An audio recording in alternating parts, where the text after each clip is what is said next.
How to enable video gifts on TikTok. Hey guys, in this tutorial I'll show you how you can easily enable receiving gifts function on TikTok. First thing first, you need to go ahead and open up your TikTok application. Make sure that you are logged into your account as well. And once logged in, all you have to do is basically tap on the profile at the bottom right.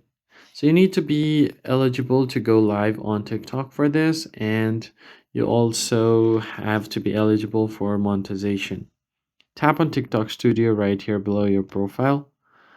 And once you tap on it, you're going to have to head over to TikTok Studio just like so. Then you find the monetization right below here. You have your subscription, work with artists, and services. Tap on more ways to get paid, and you might find the video gifts over here. Just tap on that and toggle it on.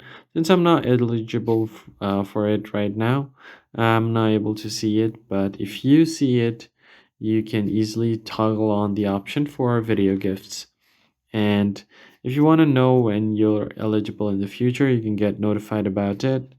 Tap on all programs and you're good to go. That's how you basically enable receive gifts on TikTok. If you found the tutorial helpful, hit the like button below and subscribe. I'll see you guys in the next one.